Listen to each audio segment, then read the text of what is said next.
장입니다. 자, 이 시간은 사도행전 20장입니다. 성경 공부가 다 성경 공부인데 여러분들한테 얼마나 도움이 되는지 나는 몰라. 각자만 아실 거야. 자, 사도행전 20장 봅시다. 사도행전 20장이 길긴 한데 실제로 그렇게 우리가 좀 깊이 볼 만한 내용은 그렇게 있지 않습니다. 그러니까 쉽게 그냥 읽으면서 내용만 우리가 살펴보고 넘어가기로 하겠습니다. 같은 방법으로 진행합니다. 소우가 그침에 바울이 제자들을 불러 보낸 후에 작별하고 떠나 마게도냐로 간다. 지금 여기서 소우가 끝났다는 것은 앞에 그 19장에서 그 사람들이 그 소란을 일으킨다고 그래가지고 붙잡아다가 막 송사하고 한 그런 과정이 있었죠. 그런 소우가 끝난 다음에 바울이 제자들을 불러 고난 후에 작별하고 떠나 마게도냐로 갑니다. 지금 여기서 고났다면 뭘 보냈을까요? 뭘 보냈을까요? 여러분들 같으면 지금 어디 가서 말씀을 전하고 여러분들이 그 자리를 떠나요. 그럼 뭘 권하고 싶을 것 같아요? 내가 너에게 전한 이 말씀을 잘 지켜 간수해라. 그런 것을 당부했겠죠. 다른 것을 뭐 여기서 당부했는지는 모르겠지만은 내 생각에서는 바로 그런 생각을 들어요. 그래서 소우가 그침에 바울이 제자들을 불러 권했다 하는 것은 바로 이것이 내가 너희들에게 전한 이 말이 너희가 그동안 바라고 구하고 기다렸던 메시아 예수 그리스도니까 너희가 이 말씀을 굳게 지켜라. 이런 것을 아마 권했을 것 같아요. 그리고는 마게도냐로 떠나요. 2절에 그 지경으로 다녀가며 여러 말로 제자들에게 권하고 헬라에 이르러 거기 석 달을 있다가 배 타고 수리아로 가고자 할 그때에 유대인들이 자기를 해하려고 공모함으로 마게도냐로 다녀 돌아가기를 작정하니. 자, 여기 보면은 어떤 말이 나오냐면 헬라에 이르러 이렇게 나왔어요. 그 2절 말미에 권하고 헬라에 이르러 이렇게 했어요. 여러분들 제가 헬라 말씀드렸죠. 헬라가 뭐가 원래 헬라예요? 헬라의 원뜻이 뭐예요? 헬라가 원래 그리스예요. 그리스인데 성경에서 헬라라고 하면 어떤 의미를 더 강하게 갖냐면 이방인. 이방인이 뭐가 이방인이에요? 성경적으로 말하면 하나님을 모르는 자. 사실은 하나님을 모르는 자는 다 이방인 헬라인이에요. 그럼 헬라인의 특징이 뭐였어요? 고린도전서 1장 12절인가 저기에서 1장 22절인가? 그래서 헬라인은 뭐냐면 지식을 구하는 자. 이 사람들이 바로 헬라인이에요. 그러니까 헬라인이 지식을 구하기 때문에 무슨 사람들이에요? 철학자들의 무리가 바로 헬라인 이렇게 생각하시면 돼요. 그래서 스토이고 나왔었죠. 철학자들. 그렇게 생각하시면 돼요. 그래서 헬라라고 하면 일단 이방인인데 이방인은 영적으로 하면 하나님을 모르는 자가 이방인이라고 사도 바울은 그렇게 증거하고 있어요. 그러니까 우리가 이방인 하면 일반적으로 교회 다니는 사람들이 생각할 때 이방인 하면 교회 안 다니는 사람들이 이방인이잖아요. 근데 성경적으로 이야기하면 교회 다닌다 할지라도 하나님을 모르는 그 사람들 모두가 다 이방인이에요. 그럼 하나님을 안다는 것이 어디까지가 하나님을 아는 것이에요? 오늘 유전, 율법, 생명의 성령의 법 이렇게 얘기했는데 이 세 가지 중에서 어디에 있는 사람들이 하나님을 모르는 자들이에요? 생명의 성령의 법에 이르지 못하는 사람들은 다 하나님을 모르는 이방인이에요. 영적으로 얘기하면. 이렇게 구분하면 굉장히 사실 이거 성경이 무서운 거예요. 두려운 거예요. 내가 믿는다 소리를 그냥 쉽게 할 수도 없는 거예요. 그래서. 자, 그 다음에 4절로 넘어갑니다. 4절, 20장 4절.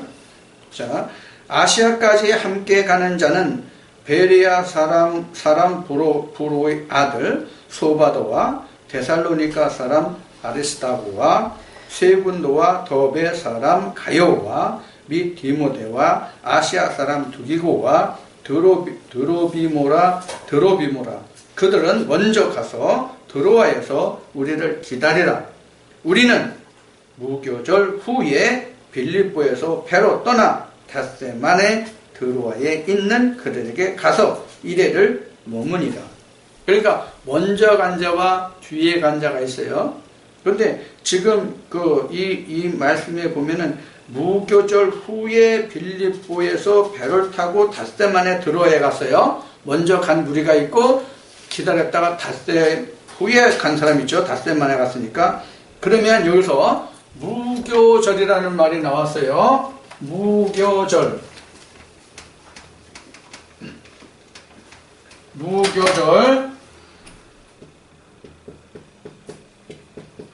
무교절이 뭐예요? 누룩 없는 떡. 네, 누룩 없는 떡이 무교절이에요. 누룩 없는 떡 먹는 기간 이렇게 하는 게 정확하겠지. 이게 무교절이니까 말이잖아요. 자, 그러면 누룩 없는 떡을 누가 먹어요? 누룩 없는 떡을 누가 먹어요? 월절 지나니까. 오늘 공부함으로 하면은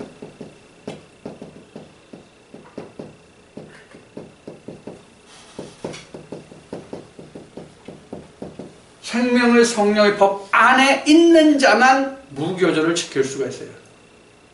그럼 무교절에 속하지 못한 사람들은 유전과 율법 아래에 있는 자들이에요. 자, 그러면 뭐가 무교라는 것은 누룩 없는 떡이라고 그랬죠. 무교는 누룩 없는 떡이에요. 근데 사실 성경에서 한문으로 나온 무교절, 무교병, 유교병 이렇게 나오죠. 무교병, 유교병이 나오는데 무교병, 유교병 할 때 그 교자라는 말이 사실은 효자예요. 발효할 효자예요. 띄운다라고 우리 고유한 우리 말로는 발효가 띄우다죠. 띄우다인데 성경은 이것을 교자를 갖다가 효자로서 무교절, 유교병, 무교병 이렇게 나눴어요. 그래서 누룩이 없는 거예요. 누룩이 없는 거. 그럼 누룩이 바로 뭐냐면 이거예요. 유전과 율법. 이게 바로 뭐예요? 유교병이에요. 이거. 이게 누룩이 들어간 거예요. 그래서 예수님이 너희가 바리새인들이 누룩을 조심하라 하니까 제자들이 어떻게 생각했어요?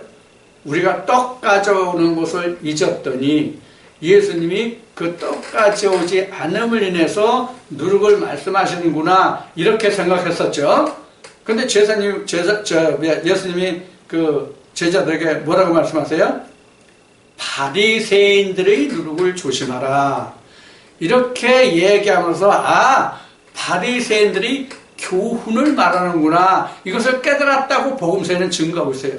그러니까 누룩이라고 하는 것은 실제로 우리가 술을 만들거나 빵을 만들거나 할 때 쓰이는 그 발효제가 사실은 누룩이잖아요. 근데 성경에서 말하는 누룩은 그게 아니라 바리새인들의 교훈, 유전과 율법의 교훈이 가르침이 바로 누룩이란 말이에요. 이것을 말하는 사람들이 그러면 누구예요? 헬라인. 이것을 말하는 사람들이 헬라인, 이방인 이렇게 생각하시면 됩니다. 자, 그 다음 5절로 넘어갑니다. 5절 봤나? 5절 봤네. 6절까지 봤네. 7절부터. 안식 후 첫날에 우리가 떡을 떼려 하여 모였더니 바울이 이튿날 떠나고자 하여 저희에게 강론할세 말을 밤중까지 계속하매. 자, 지금 바울이 다음날 떠나려고 그래요. 다음날 떠나려고 하다 보니까 뭐가 걸려? 아, 이 사람들한테 한 말씀이라도 더 전해야 되는데, 더 권해야 되는데, 이런 생각 때문에 밤 늦게까지 하나님 말씀을 증거했다는 얘기예요. 그 7절이. 그래서 떡을 때려 하여 모였을 때 바울이 이튿날 떠나고자 하여 저희에게 강론할세. 그래서 밤중까지 계속하며.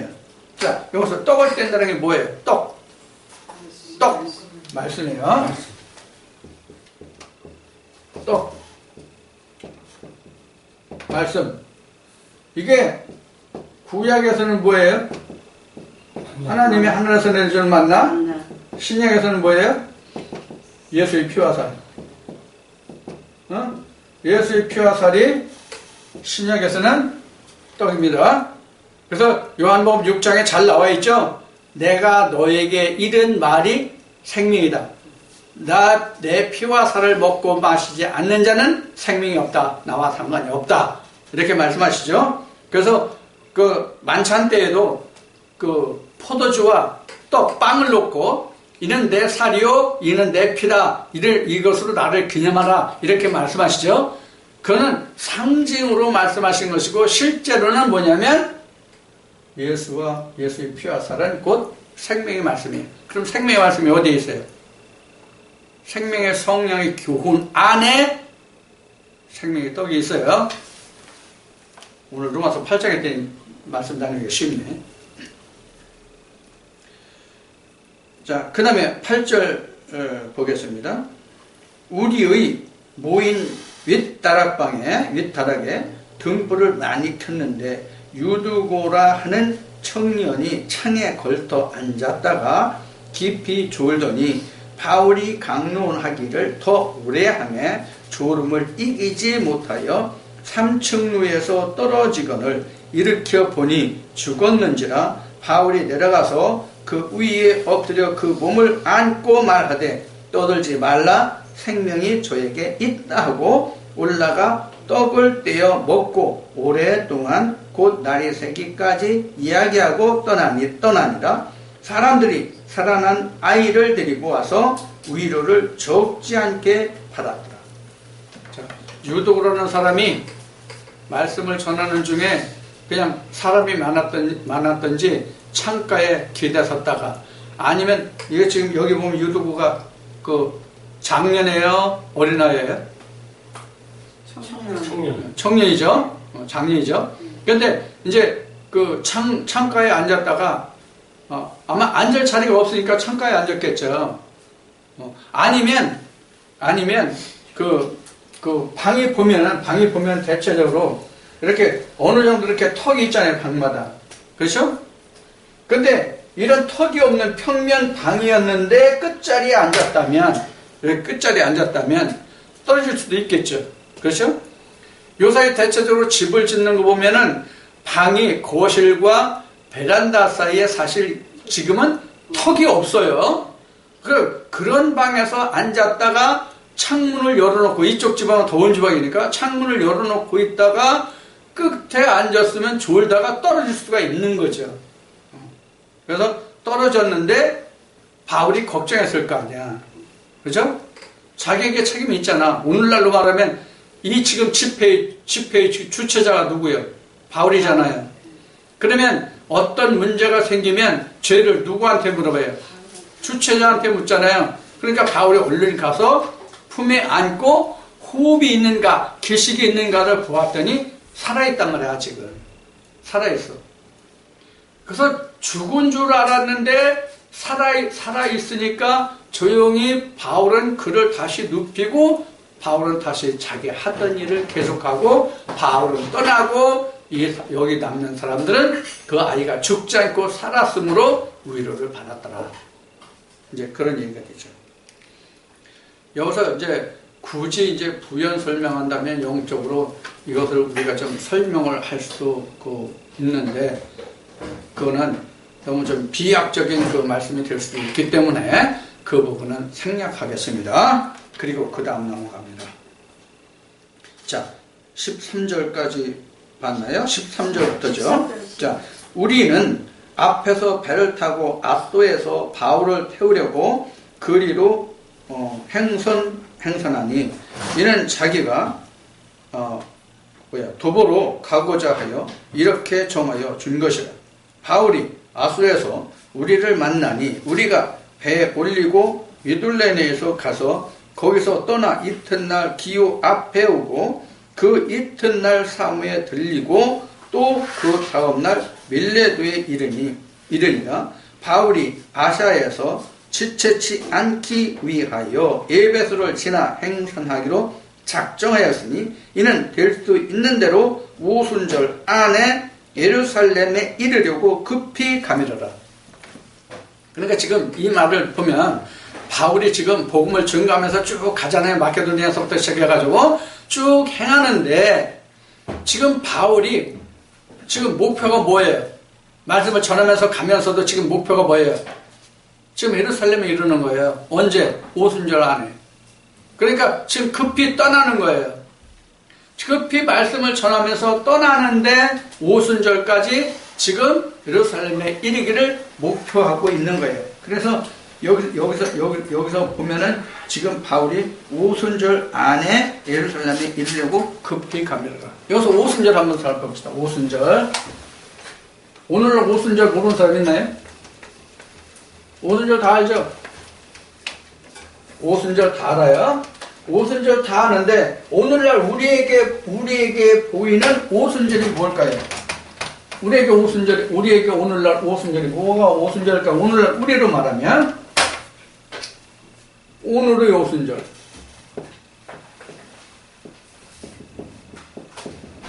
오늘날의 오순절이 뭐예요? 오늘날의 오순절 몇 가지로 한번 살펴봅시다. 첫째, 요단강 건너도 오순절이에요. 요단강 건너도 오순절이에요. 그 다음에 뭐가 또 오순절이에요? 신약으로는 거듭남, 창세기 2장으로 보면 생기가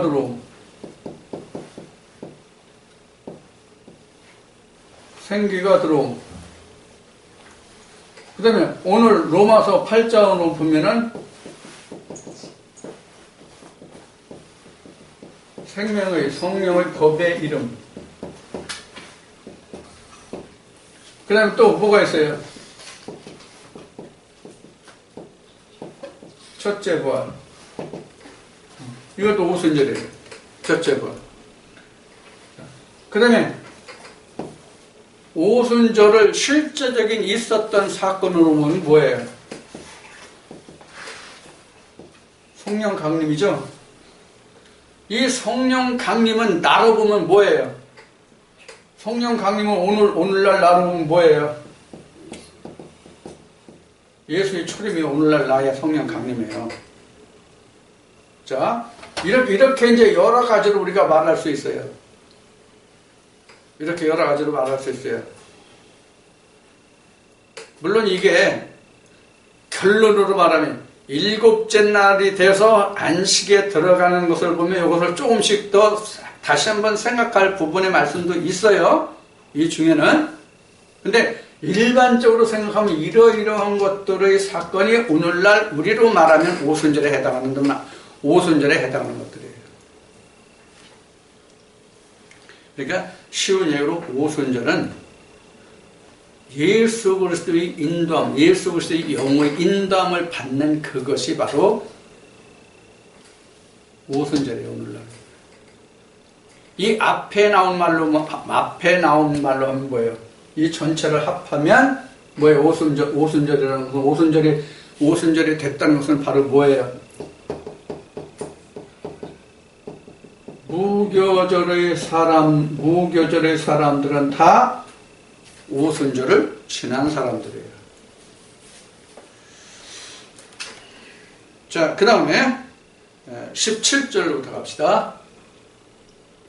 바울이 밀레도에서 사람을 에베소로 보내어 교회 장로들을 청하니 오매 저에게 말하되 아시아에 들어온 첫날부터 지금까지 내가 항상 너희 가운데서 어떻게 행한 것을 너희도 아는 바니 곧 모든 겸손과 눈물이며 유대인의 관계를 인하여 당한 시험을 참고 주를 섬긴 것과 유익한 것은 무엇이든지 공중 앞에서나 각 집에서나 꺼림이 없이 너희에게 전하여 가르치고 유대인과 헬라인들에게 하나님께 대한 회개와 우리 주 예수 그리스도께 대한 믿음을 증거한 것이라. 지금 간단히 말하면 지금 사도 바울이 이 말을 누구에게 했어요? 장로를 불러서 이 이야기를 했어요. 근데 지금 사도 바울이 장로에게 한 말이 결론은 뭐예요? 한마디로 얘기하면 뭐예요? 내가 너에게 복음 외에 다른 아무것도 내가 하지 않았다. 복음 외에 다른 아무것도 하지 않았다. 그 대상은 헬라인이나 유대인이나 관계없다. 누구에게든지 내가 예수 그리스도 외에는, 복음 외에는 아무것도 내가 전하고 가르치는 것이 없다. 근데 그 대상은 유대인과 헬라인이 관계없다. 그 얘기입니다. 지금 유대인은 바울로 봐서는 누굽니까? 동족이죠. 핏줄로 봐서 그렇죠? 동족이고 헬라인은 다른 피예요. 근데 바울은 그것을 구분하지 않았다. 그리고 내가 예수 그리스도의 그 복음을 그것만을 증거했다. 그 얘기입니다. 그 결론적인 것이 어디냐면 20절 보면 이렇게 얘기를 보면 20절 유익한 것은 뭐가 유익하냐? 유익한 것은 무엇이든지 공의 앞에서나 공중 앞에서나 그러니까 많은 사람들이 우리 앞에서나 각 집에서나 꺼림이 없이 너에게 전하여 가르치고 유대인과 헬라인들에게 하나님께 대한 회개와 우리 주 예수 그리스도께 대한 믿음을 증거한 것뿐이다. 그런 얘기죠. 그럼 여기 또 뭐가 나왔어요? 여기에?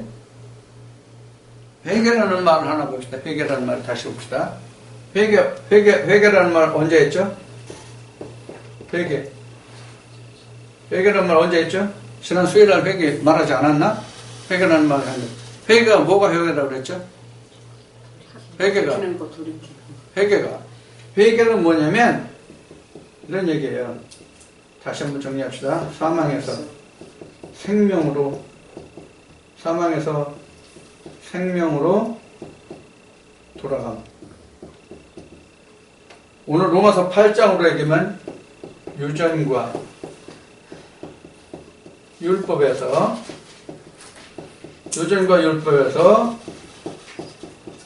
생명의 법으로 이르름. 이게 바로 회개예요. 그러니까 회개는 내가 여러분들 가끔 잘 주워박는데 그거 주워박은 거 나 잘못했습니다. 이렇게 하나님께 기도하면서 다음에는 주먹으로 주워박지 않고 발길로 차겠습니다. 이렇게 얘기하는 게 그게 회개 아니에요? 회개는 여러분들 확실히 심어두셔야 됩니다. 자, 그 다음에 몇 절부터냐면 22절로 갑니다. 22절. 보라, 이제 나는 심령의 매임을 받아 예루살렘으로 가는데 저기서 무슨 일을 만날는지 알지 못하노라. 지금 이 말을 잘 들어야 돼요. 사도 바울이 지금 예루살렘으로 오순절 무교절 이르기 전에 가기를 원하잖아요. 그래서 지금 일을 서두르잖아요. 근데 지금 바울이 가기를 원하는 거예요? 성령이 가기를 원하는 거예요? 성령이 가기를 원한다는 뜻이에요. 그러니까 바울은 지금 자의적으로 예루살렘에 가고자 함이 아니라 성령이 지금 자꾸 예루살렘으로 가라고 하는 거예요. 그것을 여기서 지금 바울이 이렇게 말했어요. 내가 매임을 받았다. 심령의 매임을 받았다. 즉 영의 매임을 받았다. 그래서 내가 예루살렘에 가고자 한다. 오직 성령이 각 성에서 내게 증거하여 결박과 환난이 나를 기다린다 하시나. 그러니까 지금 성령이 자기의 계시가 이상이 예루살렘으로 이번에 내가 가면 거기서 결박될 것을 보여주시는 거예요. 지금 성령이. 그런데도 지금 가고자 하는 거예요. 왜 가고자 하는지 그 다음에 설명을 한번 보자고요. 나의 달려갈 길과 주 예수의 받을 사명 곧 하나님의 은혜의 복음 증거하는 일을 마치려 하면은 나의 생명을 조금도 귀한 것으로 여기지 아니하노라. 바로 이 말씀이에요. 그래서 분명히 성령이 계시로 보여주시기를 가면 자기가 결박될 것을 보여주시는 거야, 하나님이. 그런데도 성령이 그렇게 보여주시는 대로 바울은 가기를 원해요. 그것도 서둘러서 빨리 무기절이 되기 전에 가기를 원하는 거예요. 그런데 바울이 지금 자기가 결박되고 가면 다시는 자유로운 몸이 될지 어떨지를 모르는 상황에서 자기가 그렇게 가기를 서두르고 기다리는 것은 나는 복음을 위해서 나의 목숨을 내가 귀하게 여기지 않는다. 그럼 뭘 더 귀히 여긴다는 얘기예요? 복음을 더 귀히 여긴다는 얘기죠. 그래서 내가 거기를 간다. 그런 얘기입니다. 이 뒤에 말씀을 보면 제자들이 가지 말라고 말려요. 자, 그 다음에 이 말씀을 보면은 25절 보면은 보라 내가 너희 중에 왕래하며 하나님 나라를 전파하였으나 지금은 너희가 다 내 얼굴을 다시 보지 못할 줄 아노라. 그러므로 오늘 너희에게 증거하노니 모든 사람의 피에 대하여 내가 깨끗하니.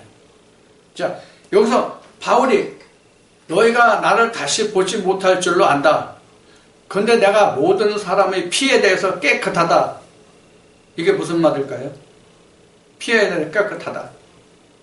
너희 모든 피에 대해 깨끗하다. 무슨 말일까요? 죄와 허물에 대하여 내가 깨끗하다. 그럼 뭘 했다는 얘기예요?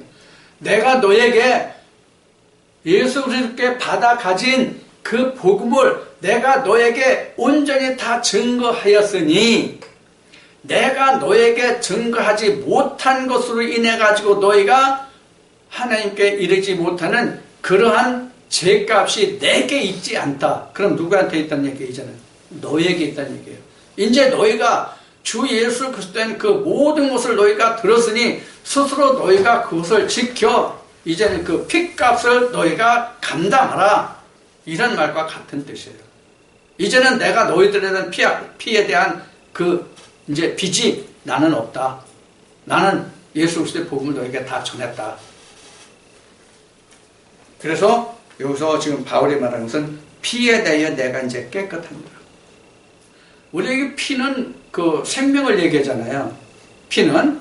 그래서 이제 그 창세기 6장에서부터 그 10장까지 그 노아의 홍수 심판을 통해서 하나님이 말씀하신 게 홍수 심판 후에 고기를 주는데 피는 먹지 말라. 피는 생명이다. 이렇게 말씀하셨단 말이에요.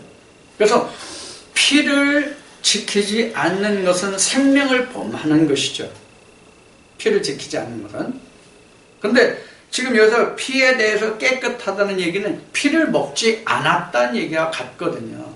그러니까 무죄하다. 그러니까 나는 깨끗하다. 이렇게 이 말씀을 볼 수 있습니다. 27절 말씀. 이는 내가 꺼리지 않고 하나님의 뜻을 다 너에게 전하였음이라. 여기 답이 나와 있네. 하나님의 뜻을 내가 너에게 다 전하였다. 그러니까 나는 너에게 대해서 너희 피에 대해서 깨끗하니라. 그 다음에 너희는 자기를 위하여 또는 온 양떼를 위하여 삼가라. 성령이 저들 가운데서 너희로 감독자를 삼고 하나님이 자기 피로 사신 교회를 치게 하셨느니라. 그럼 여기 피가 여기서는 또 뭐죠? 예수의 생명을 얘기하죠. 그렇죠? 지금 여기에서 지금 27절에 이는 내가 꺼리지 않고 하나님의 뜻을 다 너에게 전하기 때문에 나는 너희 피에 대해서 깨끗하다. 자, 28절에 너희는 자기를 위하여 또는 온 양떼를 위하여 삼가라. 성령이 저들 가운데 너희로 감독자를 삼고 하나님이 자기 피로 사신 교회를 치게 하셨느니라. 그러니까 너희들이 이 교회의 모든 영혼들에 대해서 네가 감독자다. 그 교회는 예수 그리스도의 피, 하나님의 피로 세운 교회다. 그러니까 너희는 그 피를 지켜라. 생명을 지켜라. 교회를 지켜라. 예수를 지켜라. 뭐 이런 말씀이 되겠죠. 자, 그렇게 지금 바울이 증거합니다. 29절에 내가 떠난 후에 흉악한 이리가 너희에게 들어와서 그 양떼를 아끼지 아니하며 또한 너희 중에서도 제자들을 끌어 자기를 쫓게 하려고 어그러진 말을 하는 사람들이 일어날 줄을 내가 아노니. 자, 이 말씀에서 여러분들 생각나는 게 뭐가 있어요? 난 이 말씀을 볼 때 모세가 신명기에서 이스라엘 백성들을 구할 때 하나님이 이렇게 말씀하시거든요. 야, 내가 너에게 이 말을 구하지만 너희는 원래 마음이 강팍하고 목이 곧은 것을 안다. 그래서 내가 이 말을 해도 너희가 가나안 땅에 들어가면 너희가 쉽게 나를 잊고 돌아설 거야. 이 말씀과 같아요. 이것을 지금 바울이 지금 먼저 증거를 받은 사람들에게 당부하는 거예요. 내가 떠나면 분명히 이러한 사람들이 있고 너희 안에서도 이런 사람들이 생길 것이다. 그러니까 너희는 그것을 조심하라. 감독자로 지켜라. 그 교회는 예수 그리스도의 피로 산 교회다. 그러니까 너는 이런 것을 감독해라. 이런 일이 생길 것이다. 이것을 지금 바울이 미리 지금 당부하고 있는 것이죠. 그래서 어그러질 말을 하는 사람들을 일어날 줄을 내가 아노니 그러므로 너희가 일깨어 내가 3년이나 밤낮 쉬지 않고 눈물로 각 사람을 교훈하던 것을 기억하라. 자마치 여기서 3년 동안 지금 바울이 목회를 한 거잖아요. 우리 말로, 요사의 말로 목회한 거잖아요. 3년 동안. 3년 동안 내가 이렇게 예수 그리스도의 피에 대해서 말하고 전해서 이 교회가 세워졌는데 이 세워진 것이 사람의 말, 즉 바울로 말하면 유전이나 사람의 교훈으로 된 것이 아니라 예수 그리스도의 피로, 하나의 피로 이 교회가 세워진 것인데 그러므로 피값으로 된 것인데 너희가 이것을 감독하고 지켜야 한다. 그렇게 할지라도 이러이러한 사람들이 들어와서 너희를 이렇게 하리라. 미리 다 경고하는 거잖아요. 그러니까 대책까지 세워주고 방법을 제시해 주는 거란 말이에요, 지금 바울이. 자, 그 다음에 31절까지 했으니까 지금 32절에 지금 내가 너희를 조화 및 그 은혜의 말씀에 부탁하노니. 그러니까 자기에 대해서 자기 말에 대해서 자기 생각에 대해서 하는 것이 아니라 예수 그리스도의 그 은혜의 말씀에 부탁하노니 그 말씀이 너희를 능히 든든히 세우사 거룩해 하심을 입은 모든 자 가운데 기업이 있게 하시리라. 자, 그러니까 피로 세운 내가 너에게 전한 예수 그리스도의 복음을 인하여 세운 이 교회가 지켜지면 너희에게 뭐가 있다? 기업이 있게 할 것이다. 기업이 뭡니까? 기업이 뭐예요? 뭐가 기업입니까 도대체? 성경에서 말하는 하나님의 아들이면 하나님의 나라를 상속받을 기업을 이을 자라. 이렇게. 그 기업이 뭐예요? 한마디로 얘기하면 천국. 그럼 천국이 뭐가 천국이에요? 전철에서 잘들 얘기하던데. 전철에 저 피켓 하나 들고 지나가면서 그냥 하는 사람들 뭐가 천국이라고 그러죠? 예수 천국 그러죠? 그래서 천국은 사실 상급이 예수예요. 마태복음 20장 품삯이 나오죠? 데나리온. 그래서 천국이 뭐냐면 예수예요. 그래서 예수님이 말씀하시죠. 야, 너희들 영생을 얻으려고 성경 삼구하니? 근데 그게 나야. 그렇죠? 이게 답이죠? 그래서 우리가 유업이라고 하는 것은 뭐냐면 지난주에도 말씀드린 것 같은데 그 보석으로 지은 천국 그 집 그거 유업 아니야. 그런 집 없어 가면. 그랬더니 사람들이 너무 실망하는데 실제로 없어. 내가 그 보석이야. 내가 12진주로 꾸며진 내가 그 보석 내가 집이라고. 그래서 기업이라고 하는 것은 천국을 얘기해요. 예수 그리스도를 받는다. 다음에 33절 내가 아무의 은이나 금이나 의복을 탐하지 아니하였고 너희 아는 바에 이 손으로 나와 내 동행들이 쓰는 것을 당하여 범사에 너희에게 모본을 보였느니 곧 이같이 수고하여 약한 사람을 돕고 또 예수의 친히 말씀하신 바 주는 것이 받는 것보다 복이 있다 하심을 기억하여야 할지니라. 아이고 이거 참 큰일 났네. 큰일 났네. 내가 왜 큰일 났다고 하는지 알아요? 여러분들 다 저 옷 마땅한 게 없는데 나 옷 좀 벗어달라고 그랬더니 아니네 이 말씀 보니까 옷 좀 벗어달라고 하려고 그랬더니 은이나 금 좀 달라고 하려고 그랬더니 아니라네. 지금 사도 바울은 아니라네. 여러분들 저 빌딩 몇 채씩 있는 것 좀 팔아보라고 하려고 그랬더니 아니라네. 지금 바울이 그렇게 증거하죠. 너희 아는 바에 하면 내가 손으로 한 것도 아니고 그 다음에 은이나 금이나 의복을 탐한 것도 아니고 그럼 뭘 탐했어 지금 바울이 탐한 게? 탐한 게 뭘 탐했어? 뭘 탐했을까요? 뭘 탐했을까요? 지금 바울이 탐한 것은? 이걸 탐했어요. 이게 뭔지 몰라. 찾아봐. 궁금하면. 바울이 지금 여기에서 탐한 것은 이들이 모두가 다 이렇게 되기를 탐한 거예요. 아무것도 탐한 게 없어. 나만 조속해가지고 나만 바리새인들이라서 여러분들 옷 뺏겨 입으려고 그랬고 금은 뺏으려고 그래서 나만 바울은 안 그랬는데. 자, 아셨죠? 자, 그 다음에 36절 이 말을 한 후 무릎을 꿇고 저희 모든 사람과 함께 기도하니 다 크게 울며 바울의 목을 안고 입을 맞추고 다시 그 얼굴을 보지 못하리라 한 말을 인하여 더욱 근심하고 배까지 그를 전송한다. 난 사실 이 끝절 이 말씀을 보면서 사실 마음이 찡하고 마음이 아프더라고요.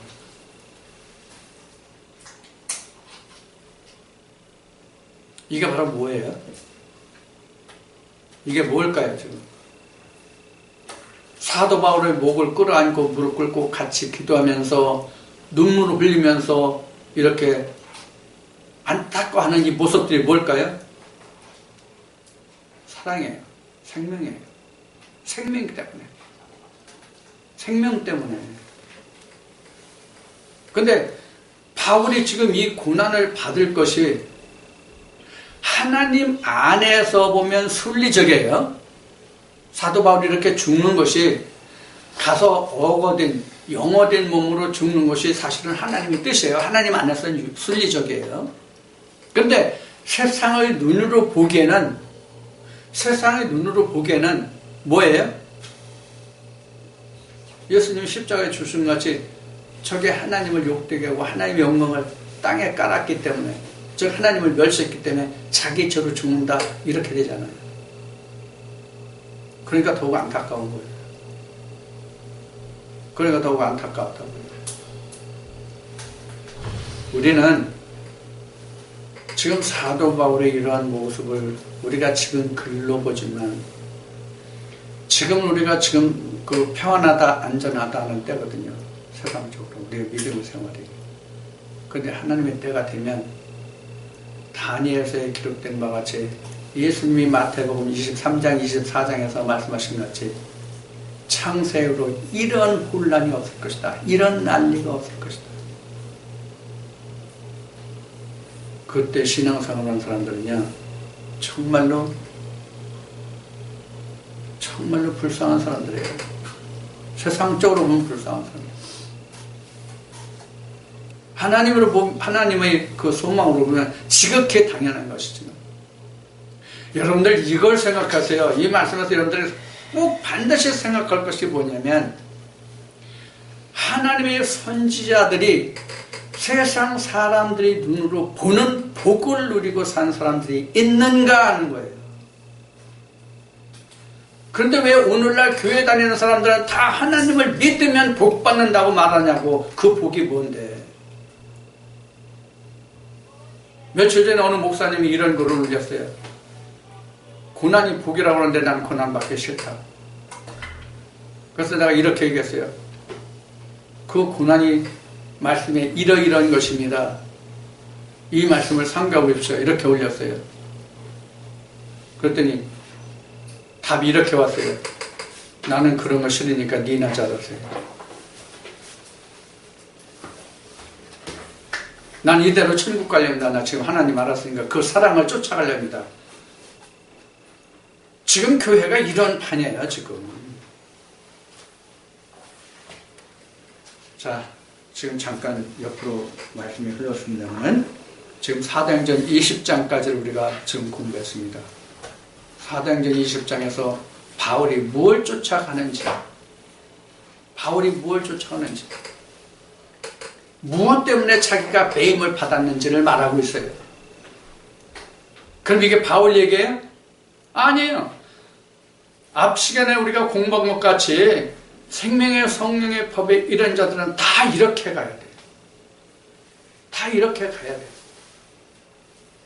그래서 우리가 영생을 쫓아가고 영생을 구한다고 하는 이야기는 처음부터 고난이에요. 처음부터 고난이에요. 그 고난이 없으면 생명이 안 와요. 오죽하면 성경에는 죽는다고 했을까요? 자, 여러분들 오늘 주일날 다른 사람들은 다 놀러가고 시가고 장가가고 먹고 마시는데 여러분들은 여기 가서 3시간 동안 딱딱한 의자에 앉아서 고생 많이 하셨습니다. 자, 오늘 여러분들과 함께 나눈 말씀이 여러분들의 영혼을 풍성하게 하시기를 축원드립니다.